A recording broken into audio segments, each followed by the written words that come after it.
great to be joined with a former World Series champion and he's a rock and roller now, man. He does country music. We're listening to a little bit of a kegerator.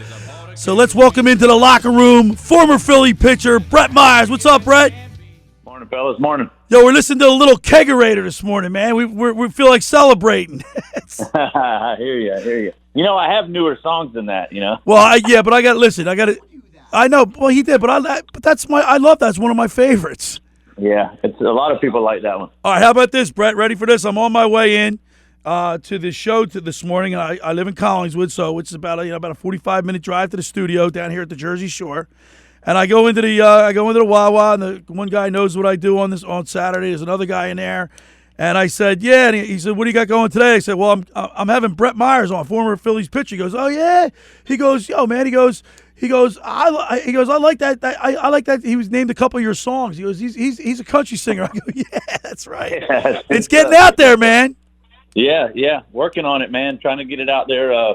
Working on the 4th album right now. Should have it done in the next month or so, and then we're setting up tour dates. We're going to do a 30-day run here at the end of June, and then we're going to do 3 legs of that. So like on a month, off a month. So getting out there on the road, trying to let other people hear it in other states and stuff like that. So it ought to be fun. Well, now, Brett, you're on your way up to Philly today, right? Yep, I am doing a signing up there tomorrow. I'm going to go up there and freeze my tail off. Yes, you will. You better bring the warm clothes, man. The thermals. Well, living in Florida, man, we don't really need that warm clothing, you know. So yeah, but you're up in Jacksonville, right? Yeah, I mean, it gets cool here, but it's not, we don't go outside when it's 30. Hell, people around here don't go outside when it's 50. So, I don't mind it. I'm a hunter. I'll sit in the tree all day. I was going to say, man, you're hardcore. Not only that, you pitched in October here in Philadelphia, in late October, too, I might add. Yeah, I never really minded the cold. It doesn't bother me too much, but, I just I hope people have their camera phones ready because I heard there's going to be some black ice up there, and I'll be the one busting my tail.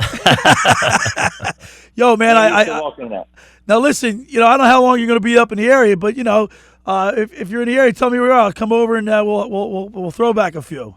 Yeah, I get in today, sometime around 3 or something like that, and then I'm out tomorrow. So we got the signing and everything starts for me. It starts at noon tomorrow, and then where is it, Brett? Where are you signing? It's at the Valley Forge Casino and Resort. Okay.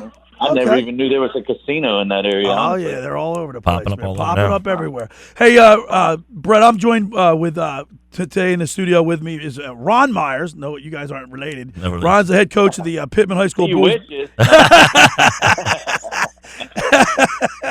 But you guys got one thing in common. You're both pretty tall. So, but he's the head coach of the boys basketball team, and we have Ron in here today. And the reason why I reached out to you, man, I've been following you on Twitter. And I see that you're pretty excited. Did you just reconnect with Kyle Kendrick? Well, yeah. We went up for the reunion in, last year in August, and we exchanged numbers. I thought I probably still had it. Like a lot of these guys change their numbers, and I usually don't text them in fear of somebody going, "Hey, you got the wrong number." So I'm like, okay, well, and I made sure we had the right contact info. Yeah, so we text probably once a week, and I'm always busting his chops. Yeah, I saw that. On Twitter. I do it on Twitter a lot just because people like the feud that they think that we don't like each other, and it's funny because I traded into Japan, but that was funny. He's actually flying up to Philly too. We're gonna have dinner with him, him, and Blanton tonight. So we're gonna hang out and catch up and see how everybody's life is, I guess. That's cool. And listen, you guys have that bond that'll never be broken. Playing here in Philadelphia and bringing the joy to the city. You guys will walk together forever, man. Yeah. We're like anybody that reaches out to us or whatever. Just that whole team, man. We're all good buddies. I mean, we proved that, and you realize. Feels like we were in the locker room again when I saw him, back in August, and that's been 10 years. So, wow. As much as we, we're like brothers, man. Sometimes we didn't like each other. Sometimes we loved each other, but we always played for each other. Hey, we're talking with Brett Myers, former pitcher of the Philadelphia Phillies, World Series champion. Brett, all right, so you were in this situation, spring training, and then all of a sudden you get an infusion of psych. You just get a big free agent. What's that like, man? The Philly, these players got to be pumped. Well, I'm a firm believer that one player doesn't make a team, but I'll tell you what, they're hell of a lot better with him than they are without him. So with that being said, I mean, it always gives you a more excitement to have a guy to, then you got the other big, trades and signing other free agents. I mean, they're going to be a damn good baseball team and tough to beat. They have four guys that are all-star players that they didn't have last year. That's almost half your team. You know what? And you know what? You put veterans around young talent and watch that young talent take off too. And I think that we started out, we were like a homegrown team and added some key free agents and stuff in the off season, and we turned out and won a World Series, even though that we weren't supposed to. But we just had that bond, and I hope that this team, after meeting the guys last year, I could tell that these guys are bonded. They were doing some stuff that I wish I still was a part of after a win and stuff, which was great.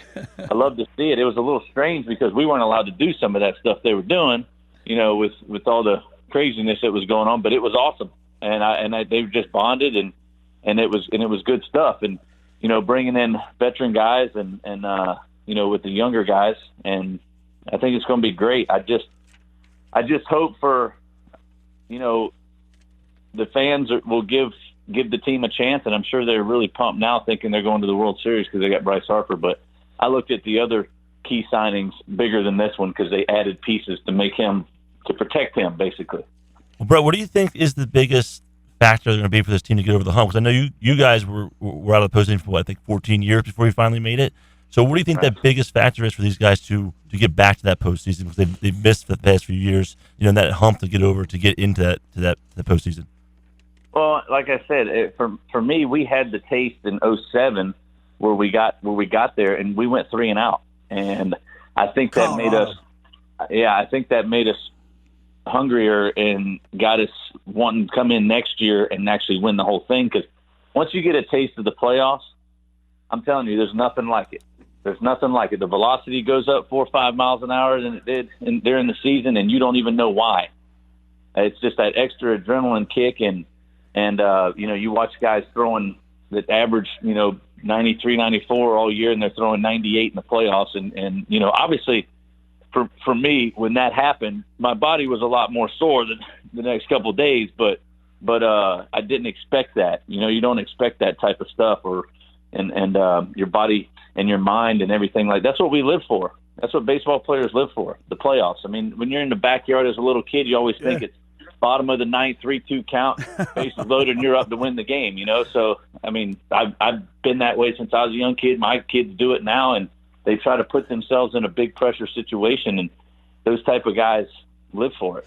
We're talking with Brett Myers, former World Series champion pitcher for the Philadelphia Phillies. He's got his rock and roll career going off. His Twitter is at BackwoodsRebel39. Keep up with Brett Myers on Twitter.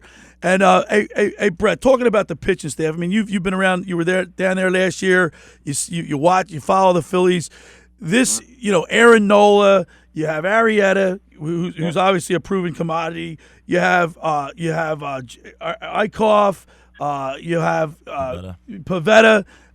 These guys, now they got another year to gel, and you said they get a little bit better, a little bit more experience. How much does that experience factor play into this?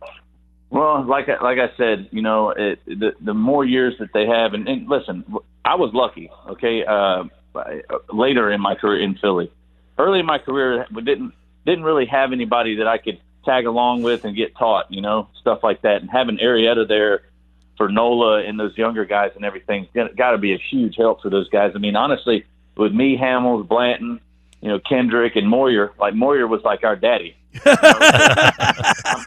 not. I mean, not because of his age, but because of his experience, and we would pick his brain day in and day out, and that's how we got better. Everybody's saying that we didn't have a good pitching staff or whatever like that, but. And our offense was awesome, and that's how we won games. But down the stretch, I was pitching some close games, and so was Hamels and stuff like that. I mean, so So, with the experience of having Moyer around to teach us and help us with certain things was great. And I think Arrieta can do that for these kids.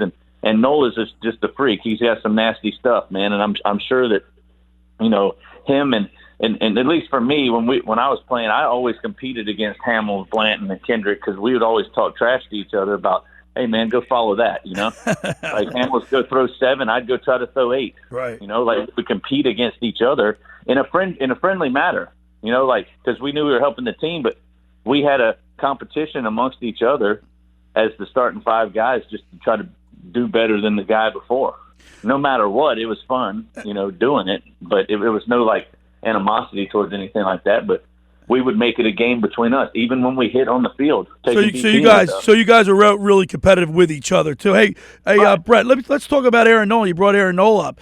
I mean, he signs a contract for I believe $45 million. What is it? Right. 3 years, 45. 4 years, $45 million. He could have probably got a little bit more, but he decided he wanted to be in Philadelphia. What's that say for the player or the team? I can tell you that comes down to, not taking a risk of getting hurt and stuff like that. A lot of guys take that up front, as you never know what's going to happen. They took security. You take security, instead of, going out and pitching this year and hurting himself and then all of a sudden loses out on that deal. You never know what can happen. It could be your last throw. I mean, hell, in 2013, I threw my last fastball as hard as I could throw it at 82. It was time for me to go home. I hurt myself. You know what I'm saying? I hurt myself. Absolutely. And I felt like I could have kept pitching if that didn't happen. I, probably pitched for another 3-4 years, I would hope. But unfortunately, there's only so many throws in your arm, and basically that was my last one. All right, Brett. Listen, you got to let you roll here. You got to get on a plane. What do you see for the Phillies this year? How far can they take it? What is your prediction for the season? Honestly, I have no idea, because baseball is the weirdest game in the world, man. It could bounce their way. They could start out 0-5, and people go, "What the hell are we doing?" Right, why do we get Bryce Harper? Yeah, and then he could come out, Brett. He could come out, hit 215 with no homers and 15 strikeouts in the first month, and you know how Philadelphia is. I will bet that he hits about 50 this year. Wow, 50 home runs. I love it, Brett. He went from Washington, which is not known as a hitter's park, to a hitter's park, and that was one of the big reasons he signed there. And that ball's going to fly out of there. I like that, Brett Myers, man, right on it. 50 home runs from Bryce Harper. All right, Brett. Listen, man, we're gonna let you roll. I know you got to get ready. Check out BrettMyersMusic.com. You can keep up to date with him on Twitter at Backwoods Rebel 39. And we really appreciate you taking time to call into the station and give us your perspective. Yes, sir. Anytime. And real quick, you're going to be up at Valley Forge tonight, sign autographs from when to when? It'll be tomorrow from noon to 1:30. Okay, tomorrow noon to 1:30 at the Valley Forge Casino up there. And listen, man, we'll talk to you again soon. Yes, sir. All right, there's Brett Myers.